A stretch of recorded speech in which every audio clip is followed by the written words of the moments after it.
जय जगन्नाथ दर्शक बंधु चलतु आजिर प्रथम प्रश्न देखिबा केउं फल त्वचा को चक चक करिबारे साहाय्य करे। ऑप्शन ए कदली, बी अँला, सी आंब, डी पिजुली। तेरे दर्शक बंधु यार सठिक उत्तरटी होछि ऑप्शन बी अँला। अँला फल त्वचा को चक चक करिबारे साहाय्य करे। चलंतु परवर्ती प्रश्न देखिबा केउं पत्रर चा पीले मानसिक चाप कमी थाए। ऑप्शन ए पुदीना, बी ग्रीन टी, सी तुलसी पत्र, डी नींब पत्र।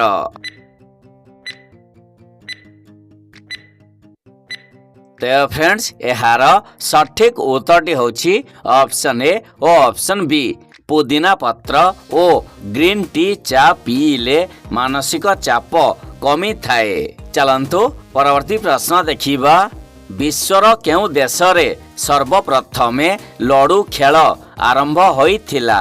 ऑप्शन ए चीन, B Bharat, C America, D Japan. तो फ्रेंड्स यार सठिक उत्तरटी होछि ऑप्शन बी भारत। भारत देश रे सर्वप्रथमे लड़ू खेल आरंभ होइथिला।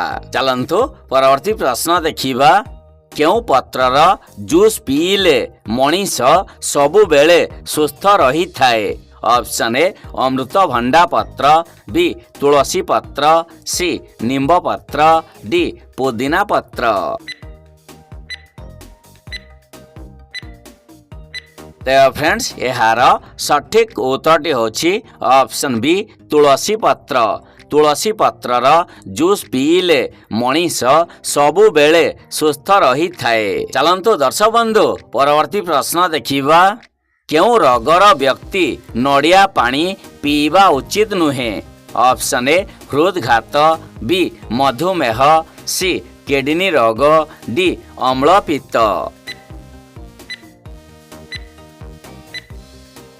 तो फ्रेंड्स यार सठिक उत्तरटी होछि ऑप्शन सी किडनी रोग।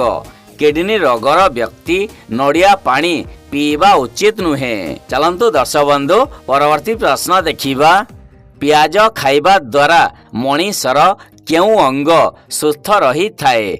ऑप्शन ए लिभर, बी आखि, सी फुसफुस, डी हार्ट। तो फ्रेंड्स यार सठिक उत्तरटी होछि ऑप्शन डी हार्ट। पियाज खाइबा द्वारा मनीषर हार्ट सुस्थ रही थाए। दर्शक बंधु चलंतु परवर्ती प्रश्न देखिबा केउं फल खाइबा द्वारा मनीषर उच्चता बढ़िबारे साहाय्य मिले।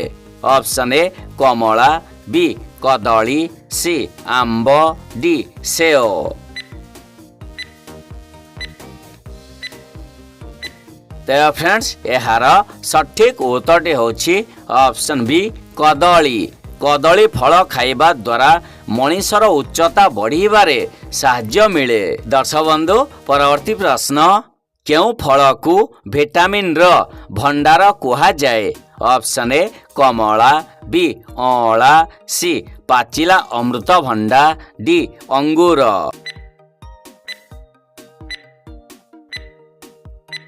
तो फ्रेंड्स यार सठिक उत्तरटी होछि ऑप्शन सी पाचिला अमृतभंडा। पाचिला अमृतभंडा को विटामिन र भंडार कुहा जाए। दर्शक बंधु चलंतु परवर्ती प्रश्न देखिबा पान मधुरी सहित कौन खाइले मनीषर स्मरण शक्ति वृद्धि होई थाए। ऑप्शन ए मिश्री, बी अलैच, सी काजू, डी बादाम।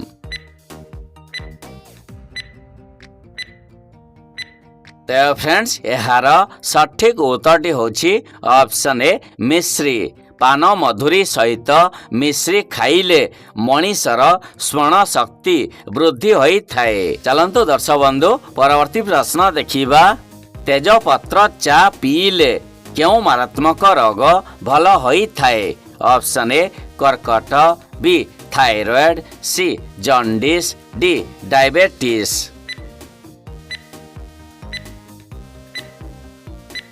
ତେବେ ଫ୍ରେଣ୍ଡସ୍ ଏହାର ସଠିକ ଉତ୍ତରଟି ହେଉଛି ଅପସନ୍ ଡି ଡାଇବେଟିସ୍। ତେଜପତ୍ର ଚା ପିଇଲେ ଡାଇବେଟିସ୍ ରୋଗରେ ଉପକାର ମିଳିଥାଏ। ଚାଲନ୍ତୁ ଦର୍ଶକ ବନ୍ଧୁ ପରବର୍ତ୍ତୀ ପ୍ରଶ୍ନ ଦେଖିବା। ପ୍ରତିଦିନ କେଉଁ ପାଣିରେ ଆଖି ଧୋଇଲେ ଆଖିର ଦୃଷ୍ଟି ଶକ୍ତି ବୃଦ୍ଧି ହୋଇଥାଏ? ଅପସନ୍ ଏ ଥଣ୍ଡା ପାଣି, ବି ଗୋଲାପ ଜଳ, ସି ଫିଟିକିରି ପାଣି, ଡି ନିମ୍ବ ପତ୍ର ସିଝା ପାଣି।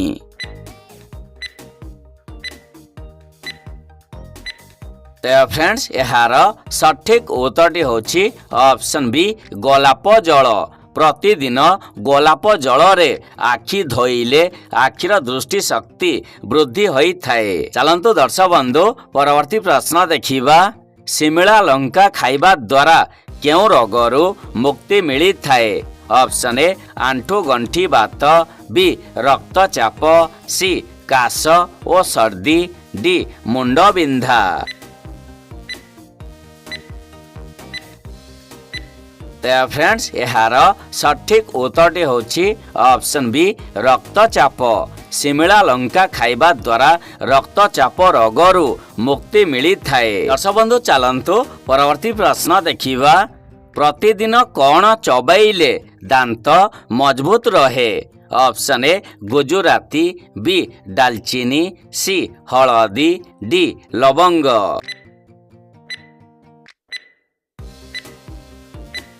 ଫ୍ରେଣ୍ଡସ୍ ଏହାର ସଠିକ ଉତ୍ତରଟି ହେଉଛି ଅପସନ୍ ଡି ଲବଙ୍ଗ।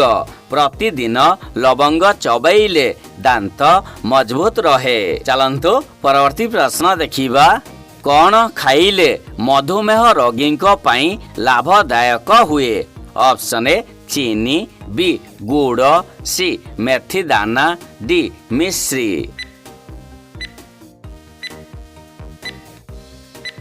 ତେବେ ଫ୍ରେଣ୍ଡସ୍ ଏହାର ସଠିକ ଉତ୍ତରଟି ହେଉଛି ଅପସନ୍ ସି ମେଥି ଦାନା। ମେଥି ଦାନା ଖାଇଲେ ମଧୁମେହ ରୋଗୀଙ୍କ ପାଇଁ ଲାଭଦାୟକ ହୁଏ। ଦର୍ଶକ ବନ୍ଧୁ ଚାଲନ୍ତୁ ପରବର୍ତ୍ତୀ ପ୍ରଶ୍ନ ଦେଖିବା। ମଣିଷ ପାଇଁ ସବୁଠାରୁ ଭଲ ବ୍ୟାୟାମ କେଉଁଟିକୁ କୁହାଯାଏ? ଅପସନ୍ ଏ ଦୌଡ଼ିବା, ବି ଶୋଇବା, ସି ବସିବା, ଡି ସକାଳୁ ଚାଲିବା। ପ୍ରିୟ ଦର୍ଶକ ବନ୍ଧୁ ଏହାର ସଠିକ ଉତ୍ତରଟି ହେଉଛି ଅପସନ୍ ଡି ସକାଳୁ ଚାଲିବା। ମଣିଷ ପାଇଁ ସବୁଠାରୁ ଭଲ ବ୍ୟାୟାମ ହେଉଛି ସକାଳୁ ଚାଲିବା। ଦର୍ଶକ ବନ୍ଧୁ ଚାଲନ୍ତୁ ପରବର୍ତ୍ତୀ ପ୍ରଶ୍ନ ଦେଖିବା। କେଉଁ ମାଛ ଖାଇବା ଦ୍ୱାରା ଥାଇରଏଡ୍ ରୋଗ ଭଲ ହୋଇଥାଏ? ଅପସନ୍ ଏ ରୋହି ମାଛ, ବି ମାଗୁର ମାଛ, ସି ଚିଙ୍ଗୁଡ଼ି ମାଛ, ଡି ଇଲିଶି ମାଛ।